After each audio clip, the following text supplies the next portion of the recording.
So if you're watching this and you're interested in upgrading your 116i, 118i, I'm going to be showing you how to wire all of this up and do the coding as well. Pin number 3 is going to be your 12 volt live. You need to rewire the pins from the PRE-LCI loom to make everything work with this. New tailgate in, all the wires are in. That's it for the tailgate. Let's continue.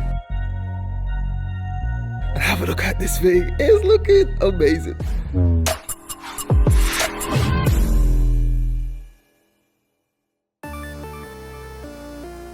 Hello guys, welcome back to the channel. Welcome back to a very special episode. In this episode, I've got this lovely M135i. It's a pre-facelift. We're going to be taking it to facelift level, both on the front and on the back. So if you're watching this and you're interested in upgrading your 116i, 118i, or M135i like this one, or even if you've got an M140, well actually if you've got M140, you don't need to upgrade it, but you get the gist. Today, we're doing everything on this car, pre-facelift to LCI. Let's go.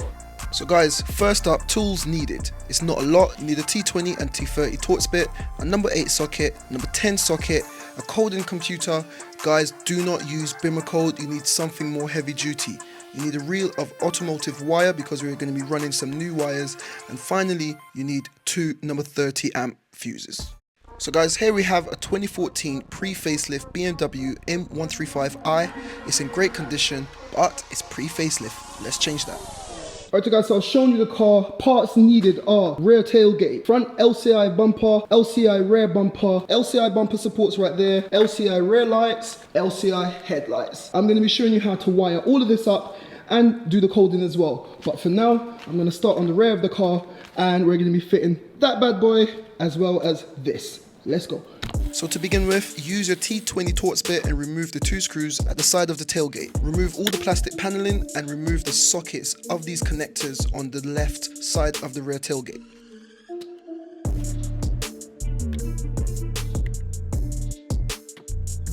Once removed, fish the wire out the holes, then remove the earth wire.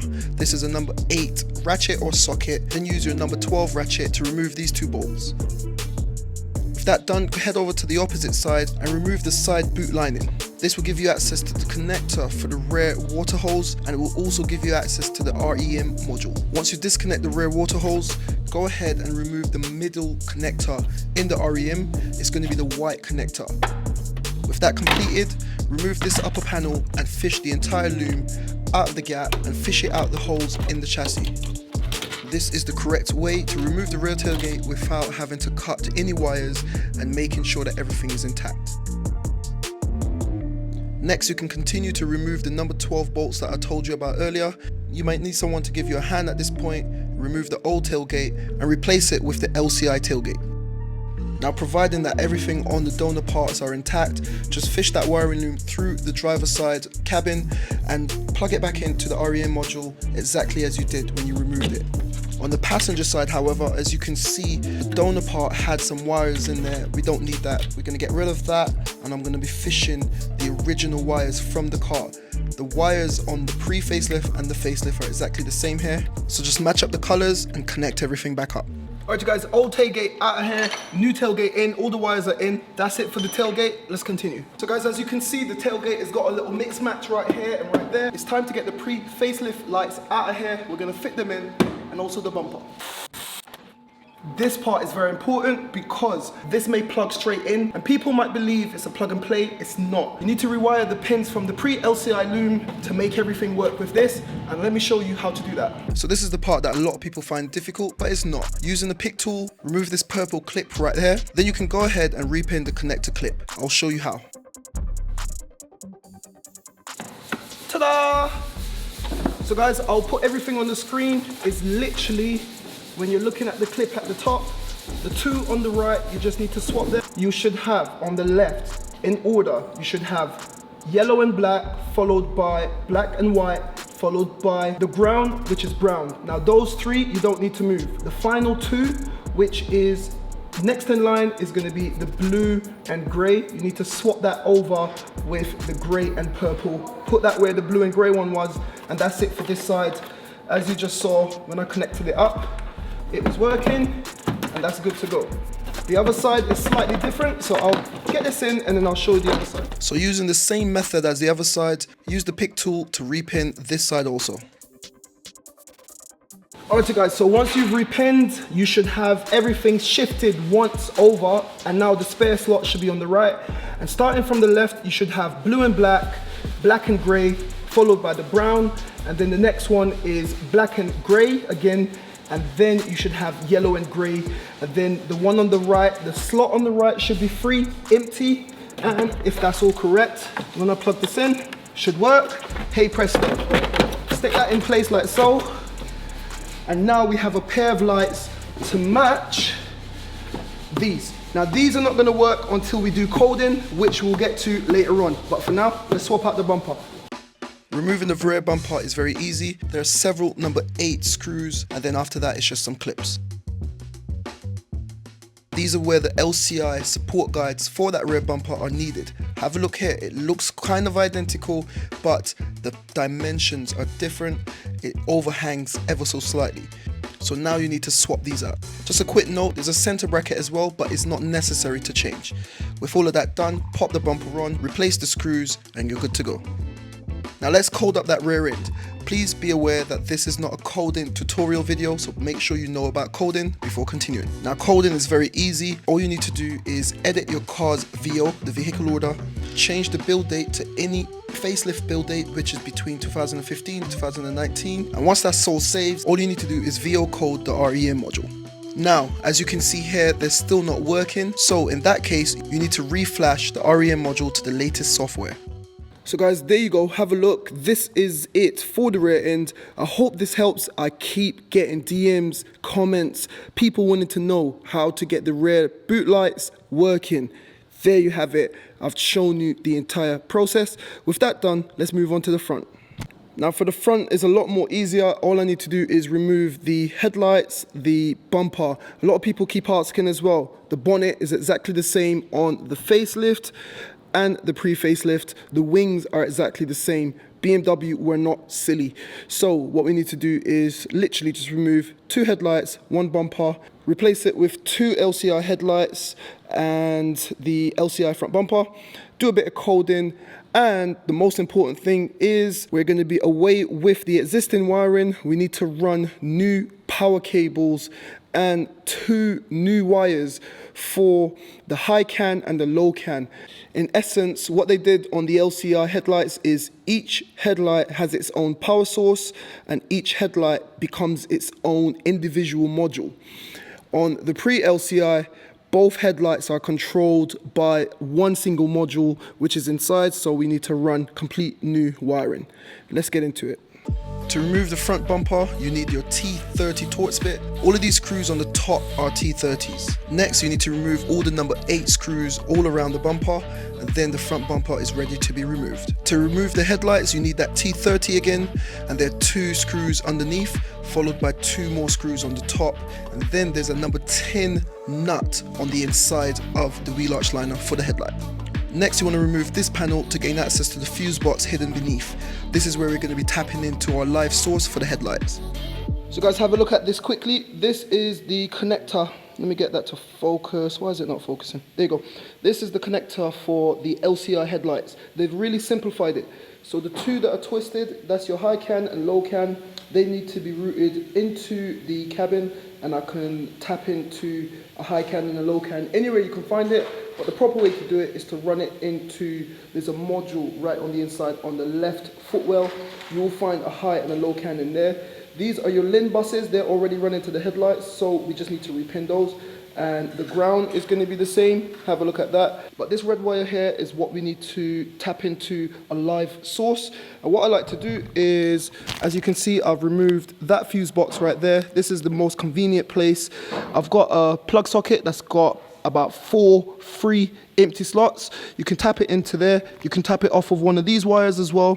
But what I like to do the proper way is get the pin connector, tuck it in, and then I'll run 2 live wires, one to the left headlight, one to the right headlight. I just wanted to point that out. Once you've done all of that, the headlight should be fully working.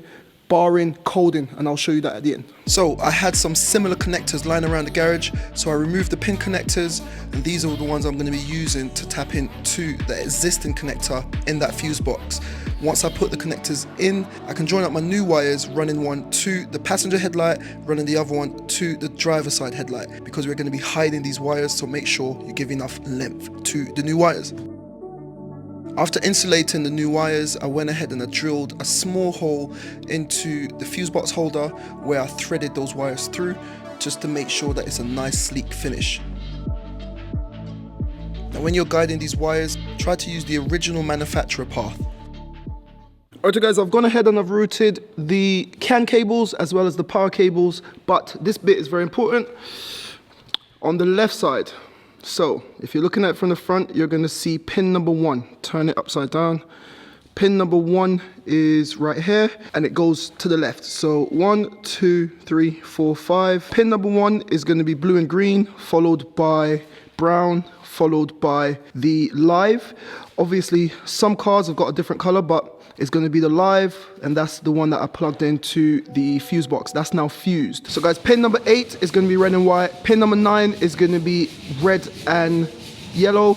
Pin number 10 is going to be brown and yellow. On this side, you're going to have same situation. If I turn it upside down, pin number 1 is going to be blue and black. Pin number 2 is going to be brown, which is ground. Pin number 3 is going to be your 12 volt live. Then when you go down to the bottom, 6, 7, 8. Pin number 8 on this side is slightly different. It's going to be yellow and white, followed by pin number 9, which is going to be one of your cans, red and yellow. 10 is going to be brown and yellow, which is another can. I just want to show you one more thing. Pushed it through the bulkhead right there, and I tapped in right down here. I deliberately left this bare so that you can see. Just find the same corresponding. They're going to be twisted together. It's going to be brown and yellow, red and yellow, and then when you cut into it, I try not to tap. You have to cut them in, and you're going to put all 3 wires, obviously the 2 that you've just cut and the 3rd one that you're tapping in. Twist them all together. We're going to be insulating that, and then that's going to give you your information. So this is the CAN network. There's no power, electricity, or anything of that sort going through. This is just information. So I just wanted to show you that plugs in to this module here on the side. So with all of that done, let's get the headlights hooked up, put the fuses into the fuse box, do some colding, and the headlights should be working. Now whilst I was wiring everything up, soldering everything up, I removed the fuses, and these are where the 2 number 30 fuses are going to be coming in. Remember that space was blank. Now it's not. These are the new fuses for the headlights. Have a look at that. Jeez. See guys, as soon as I put the fuses in, have a look. We've got power. The main LED headlights won't work because we need to do colding. But that's a beautiful sight. Cheers. Now to code the headlights, you're going to edit your vehicle order again. First find the SA code for the headlights that was shipped with your car. On this car, the SA code was 522 for xenon lighting. Delete that. I'm using a launch diagnostic tool for my coding, and it gives you a full list of all available SA codes for the model of car that is connected to. Once I located LED lighting, I found out that the code for LED lighting was 5A2. I went ahead, add 5A2 back to the VO and save that back to the car. With the new vehicle order saved, you need to FA code the CAS or Car Access System module. Now if everything has been done correctly to this point, once you rescan the car, you should be seeing 2 new modules for the new LED headlights. Finally, you need to VO code both headlight modules, and as soon as you code them, they should work. Coding successful, and that one has come on. All I need to do is repeat the same thing on the right. As soon as this is done, I know you can't see it, but you can see the headlight. The headlight should automatically come on. It's at 4 of 4. It's just finishing up. Spot on. Now guys, if you've made it this far, congratulations. You should now have a pair of working LED LCI headlights for your pre-LCI BMW.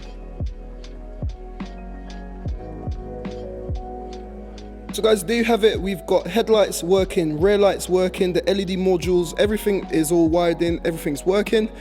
All I need to do now is I'm gonna put some, I've got tester tape to tidy up this bit, put the cover back onto that fuse box. There are two number 30 fuses right here. The headlights are fused. That's how it comes from the factory. So it's all protected. It's all communicating. You've seen it all. Let me tidy up everything and then I'll show you the finished product. So guys, this car came into the garage pre-facelift style, out of date, using old technology in xenon lighting. I went ahead and updated it. Have a look at it now.